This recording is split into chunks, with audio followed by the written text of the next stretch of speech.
হালিশহর পৌরসভায় পৌর প্রতিনিধিদের গণ ইস্তফা। ব্যারাকপুর প্রশাসনিক ভবনে হালিশহর পৌরসভার 16 জন কাউন্সিলরের গণ ইস্তফাকে ঘিরে ব্যাপক রাজনৈতিক চাঞ্চল্য তৈরি হয়েছে। কাঁচরাপাড়ার পর এবার হালিশহর পৌরসভাতেও বড়সড় ভাঙনের ছবি সামনে এলো। পদত্যাগীদের মধ্যে রয়েছেন 5 জন মহিলা কাউন্সিলরও। তবে এই গণ ইস্তফায় সামিল হননি পৌরপ্রধান শুভঙ্কর ঘোষ। এদিন পদত্যাগী 16 জন কাউন্সিলরের নাম প্রকাশ করেন সুদীপ্ত দাস। পাশাপাশি তিনি আশ্বাস দেন পৌর পরিষেবায় কোনো প্রভাব পড়বে না এবং সাধারণ মানুষের পরিষেবা স্বাভাবিকভাবেই চলবে। অন্যদিকে পদত্যাগের পর ক্ষোভ উগরে দেন হালিশহর 4 নম্বর ওয়ার্ডের কাউন্সিলর মৃত্যুঞ্জয় দাস। তার অভিযোগ, নির্বাচনে ভরাডুবির পর প্রাক্তন বিধায়ক থেকে সাংসদ দলের শীর্ষ নেতৃত্বের কেউই কাউন্সিলরদের সঙ্গে যোগাযোগ রাখেননি। আর সেই ক্ষোভ থেকেই এই গণ ইস্তফার সিদ্ধান্ত বলে রাজনৈতিক মহলের একাংশের মত। গভর্নমেন্টের কাছে অনুরোধ করবো যে এই অবস্থায় যেন কোনো অচলাবস্থা তৈরি না হয়। যদিও আমরা সেটা করতে দিচ্ছি না, আমরা ইও সাহেবকে নিয়ে পৌরসভায়, যার জন্য নিয়মিত পৌরসভায় আসছি, বসছি, যাতে মানুষের পরিষেবা কোনো মতে থেমে না যায়, থেমে যায়ও নি।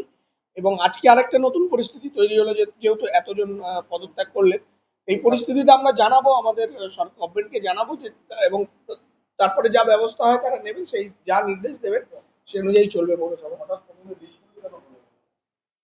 বীজপুরে হলো কেন, বীজপুরের এদের কেন মনে হয়েছে বলতে পারবো না, মনে হতে পারে। আমি তো টিভিতে এক জায়গায় দেখছিলাম, এখানকার টাউন প্রেসিডেন্ট যিনি, উনি বলছিলেন যে জনাদেশ মেনে নিয়ে ওনারাও মনে করেছেন যে ওনাদের আর নৈতিকভাবে এই চেয়ারে থাকার অধিকার নেই। ওনার কথা, ওনার ভার্সন বলছে। না না না, ওর সাথে কোনো না না না, নাম্বারও নেই আমার কাছে। সহযোগিতা তো একদম মানুষ হিসেবে একদম পূর্ণ সহযোগিতা পাবে। এবং 16টা ওয়ার্ডের কাউন্সিলর, 16টা ওয়ার্ড কেন, 23টা ওয়ার্ডেই যারা আছে তারা তো কোনো কাজ করছিল না, ভোটের পর থেকে তারা তো অফ। ফলে কাজ তো হচ্ছে, পৌরসভা চলছে। ফলে এই 16 জন না থাকলেও সমস্যা হবে না, আমরা সেই পরিষেবা মানুষ পাবে, পৌরসভা সচল আছে। তারা তো ওয়ার্ডে বেরোচ্ছিলই না, বেরোচ্ছেও না। ভয়ে কেন বেরোচ্ছে না তারা জানে, কিন্তু পৌরসভা তার স্টাফদের দিয়ে সেই ওয়ার্ড সচল রেখেছে, যা কাজ ওয়ার্ডের থাকে।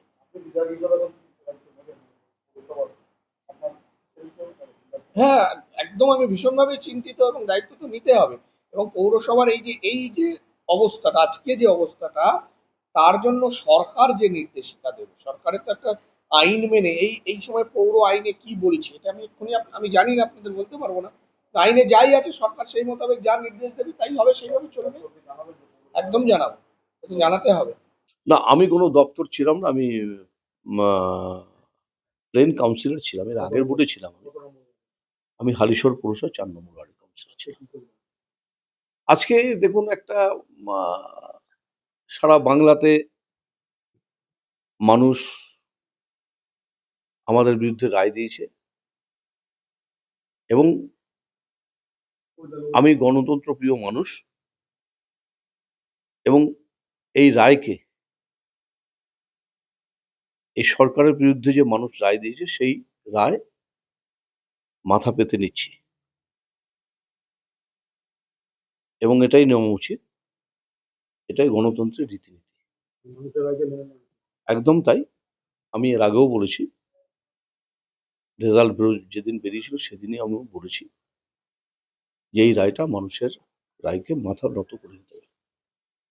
জনতা জনার্দন যে রায় দিয়েছে সেটাকে মেনে নিতে হবে, নতুন করে আবার ভাবতে শুরু করতে হবে।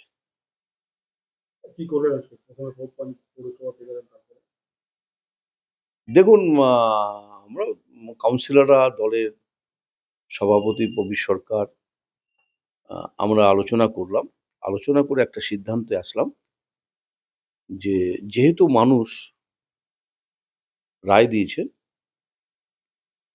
এই রায়টা মাথা পেতে নিয়ে আমাদের পদত্যাগ করা উচিত। হ্যাঁ, এবং পরবর্তী আমরা গিয়ে এসডি অফিসে গিয়ে আমরা আজকে আমার পদত্যাগ জমা দিয়ে এসেছি। আমরা 17 জন ছিলাম। 17 জন। 16 জন। হ্যাঁ, 16 জন করেছি আর কি।